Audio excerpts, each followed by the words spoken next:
Welcome back to LSE guys. Welcome in other video of MS biology. अगर आपने net का exam qualify किया हुआ है और आप तैयारी कर रहे हैं असिस्टेंट प्रोफेसर की, तो आपके लिए गुड न्यूज़ है। एमपीपीएससी अभी असिस्टेंट प्रोफेसर्स एग्जाम्स के लिए नोटिफिकेशन जारी कर दिया है और पूरा डिटेल दे दिया है कि कब कब एग्जाम्स कंडक्ट कराए जाएंगे और कितनी वैकेंसीज होंगी और क्या उसके लिए क्वालिफिकेशंस होगा।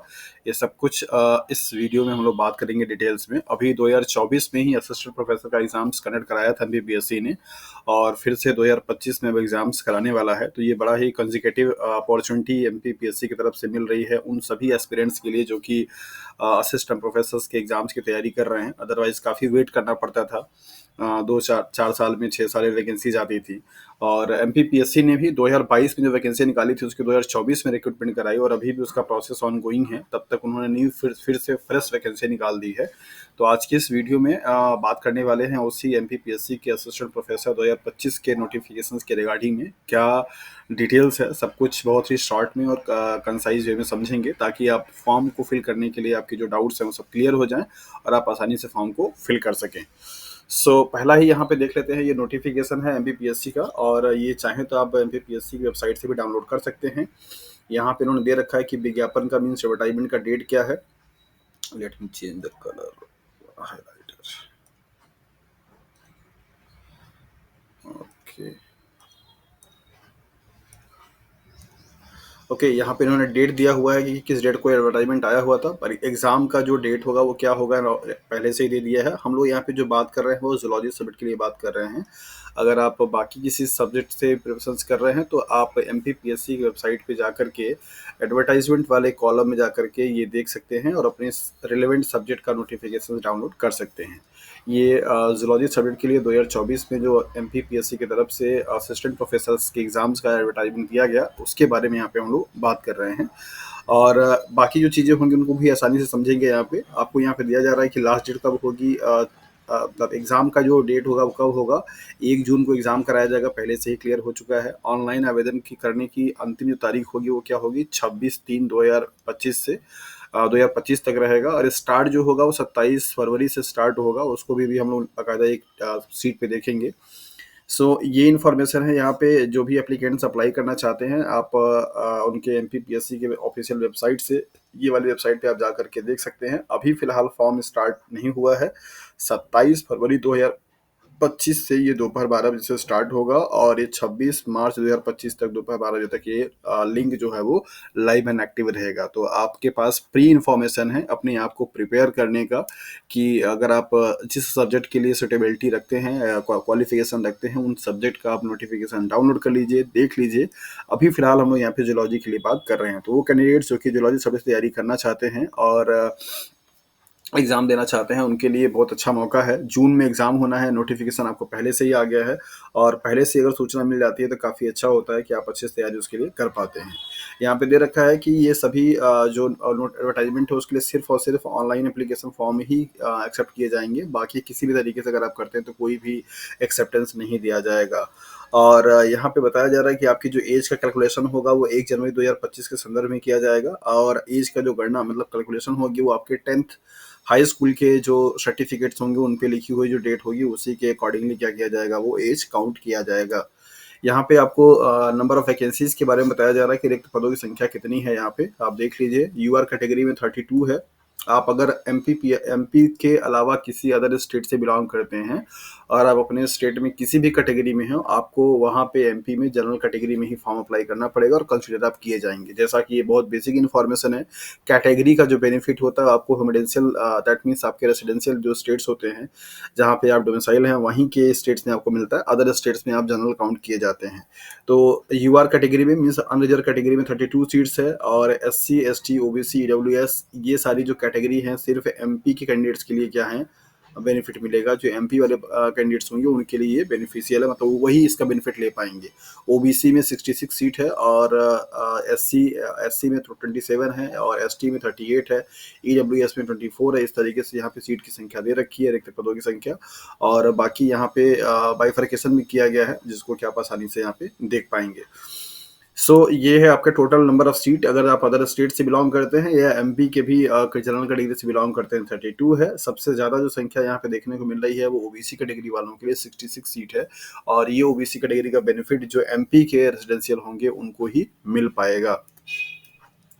अगर आप जूलॉजी सब्जेक्ट से रख देना चाहते हैं एग्जाम, तो आपके पास एमएससी जो है वो किस किस सब्जेक्ट में होगी, क्या आप एलिजिबल होंगे। अगर आपके पास एमएससी फिशरीज में है तो भी आप एलिजिबल हैं, एक्वाकल्चर में है तो भी आप एलिजिबल हैं, इन्वायरमेंटल साइंस में है तो भी आप एलिजिबल हैं, लिम्नोलॉजी में है तो भी आप हैं, एंटेमोलॉजी में है तो भी हैं, बायोटेक्नोलॉजी है तो भी हैं, bio science, genetics, bio informatics, life science या जेनेटिक इंजीनियरिंग, इतने में से किसी भी सब्जेक्ट में अगर आपकी एमएससी है और आपने नेट एग्जाम क्वालिफाई किया हुआ है, नेट या फिर आपने एमपी का एसईटी एग्जाम क्वालिफाई किया हुआ है, या आपकी जो पीएचडी है वो 2009 के रेगुलेशंस के अकॉर्डिंग है, तो भी आप एलिजिबल हैं फॉर्म फिल करने के लिए एमएससी के साथ में। तो आपके पास जो एसेंशियल क्वालिफिकेशन है वो यही है कि इनमें से ये जो 11 सब्जेक्ट दे रखे हैं इनमें से किसी भी सब्जेक्ट में आपकी एमएससी हो और 55% से ज़्यादा, और इसके साथ में आपने नेट क्वालिफाई किया हो। वो नेट आपका सीएसआईआर का भी हो सकता है या फिर आपका यूजीसी का भी हो सकता है। तो इन दोनों में से किसी भी नेट को आपने क्वालिफाई किया हुआ हो,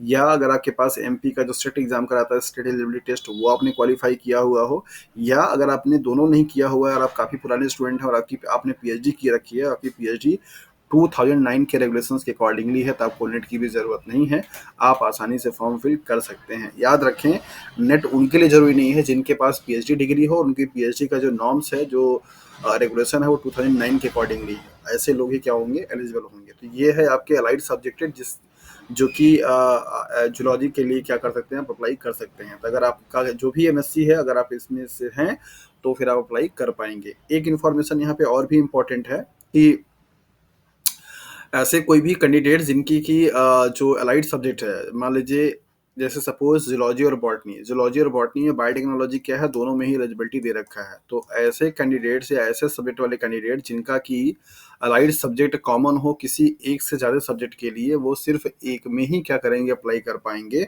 और दोनों अप्लाई नहीं कर पाएंगे। यहाँ पे देखिए लिख रखा है, ऐसे अभ्यर्थी जो एक से अधिक विषयों के लिए सह विषयों में स्नातकोत्तर उपाधि की अर्हता रखते हैं को किसी एक मुख्य विषय के रिक्त पदों में सम्मिलित होने की पात्रता होगी।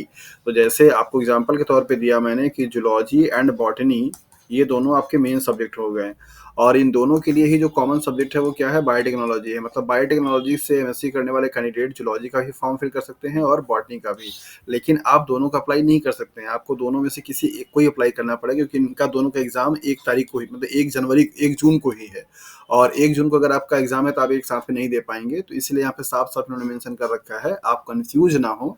बायोटेक्नोलॉजी के जो कैंडिडेट्स हैं या जेनेटिक्स के जो कैंडिडेट्स हैं वो दोनों के लिए एलिजिबल हैं, लेकिन आपको दोनों में से किसी एक में ही भरना पड़ेगा। तो ये गलती आप मत कीजिएगा, अदरवाइज पैसा आपका वेस्ट जाएगा और आप एग्जाम सिर्फ एक का ही दे पाएंगे। यही कारण है कि इन्होंने एग्जाम दोनों को, अगर आप देखेंगे जूलॉजी एंड बॉटनी का, तो 1 जून को ही दोनों एग्जाम रखा हुआ है। तो ये क्लियर तरीके से आपको समझना पड़ेगा। ऐसा आप मत सोचें कि आप बायोटेक्नोलॉजी के या जेनेटिक्स के या इसके स्टूडेंट हैं तो आप दोनों में एलिजिबल हैं, दोनों ही फॉर्म फिल कर दें, वो आपका फॉर्म कैंसिल हो जाएगा और आपका पैसा वेस्ट हो जाएगा। इसके साथ साथ में यहाँ पर आपको एज लिमिटेशंस की बात कर रही है, एज कैलकुलेशन किस टाइम पे होगा। 21 वर्ष से आपका कम नहीं होना चाहिए, 40 साल से ज़्यादा नहीं होना चाहिए, ठीक है। ये नॉर्मल कंडीशंस के लिए है। बाकी जो कैटेगरी का बेनिफिट होगा वहाँ जो एमपी के कैंडिडेट्स होंगे उनके लिए कैटेगरी के जो प्रोविजन है 3 ईयर 5 ईयर का वो मिलेगा SC ST and OBC candidates को। इसके बाद जो आपका एग्जाम्स होगा वो कहाँ कहाँ पे भी होगा, ऑफलाइन एग्जाम होगा। पहली चीज़ तो आपको ये समझना होगा, और यहाँ पे सेंटर आपको दे रखा है, भोपाल है, इंदौर है, ग्वालियर है, जबलपुर है, सागर है, उज्जैन है, शहडोल है, चंबल है, रीवा है, नर्मदा है। ये 10 आपके एग्जाम सेंटर हैं, और इन्हीं एग्जाम सेंटर पे आपको एग्जाम, इन्हीं में से किसी एक एग्जाम सेंटर पे आपका एग्जाम पड़ेगा। और यहाँ पे आपको पूरा डिटेलिंग है। विज्ञापन की तिथि किस तारीख को आई है, 30/12/2024 को ही आ गया था। मैं आपको 1 महीने के बाद लगभग बता रहा हूँ, और उस डिले के लिए एक्सट्रीमली सॉरी। ऑनलाइन एप्लीकेशंस की जो स्टार्टिंग होगी वो 27 फरवरी से स्टार्ट होगा। ये बुक अपने कैलेंडर में कहीं आप मार्क कर लीजिए, और इसके बाद 26 मार्च तक आपका लास्ट डे चलेगा। फिर इसके बाद जो भी करेक्शंस होगा उनके लिए विंडो ओपन की जाएगी 4 मार्च को, और इसके बाद ऑनलाइन में की अंतिम तिथि जो होगी 28 तारीख को होगा। मतलब आप 28 मार्च को फॉर्म पूरी तरीके से क्लोज हो जाएगा, फिर कोई करेक्शन आप नहीं कर पाएँगे। एडमिट कार्ड जो होगी वो आपको 23/5/2025 को ही अवेलेबल हो जाएगा, मतलब मई में ही हो जाएगा। बाकी 1 हफ्ते के बाद आपका क्या होगा, एग्ज़ाम होगा, मतलब 1 तारीख को आपका क्या होगा, एग्ज़ाम होगा। बाकी लिखित परीक्षा के जो रिजल्ट्स होंगे, वो सारी चीज़ों की इन्फॉर्मेशन आपको बाद में दी जाएगी। तो ये इन्फॉर्मेशन बहुत ही कंक्रीट है, आप इसमें इन्फॉर्मेशन के साथ में आप समझ सकते हैं कि हाँ, कैसे आपको एग्ज़ाम करना है, क्या करना है। बाकी जो सिलेबस होगा, वो पहले वाला तो अवेलेबल है ही, और अभी जो लेटेस्ट होगा वो सिलेबस आपका अपलोड हो जाएगा, और ऑलमोस्ट वही रहेगा जो कि पहले का था। तो पहले का अगर आपने एग्ज़ाम दिया हुआ है तो फिर आपको सिलेबस के बारे में कोई दिक्कत है नहीं। प्रीवियस ईयर के पेपर भी आपको उस पे मिल जाएँगे, तब तक आप अच्छे से प्रैक्टिस करते रहिए। और एक इन्फॉर्मेशन और भी है कि अगर आप जुड़ना चाहते हैं क्लासेस के लिए, तो एमएस बायोलॉजी की तरफ से लाइव क्लासेस कंडक्ट कराई जाएँगी इस असिस्टेंट प्रोफेसर एग्ज़ामिनेशंस के लिए। उसका इन्फॉर्मेशन, उसकी पूरी डिटेल्स आपको अलग वीडियो में मिल जाएगा। So thank you for watching this video.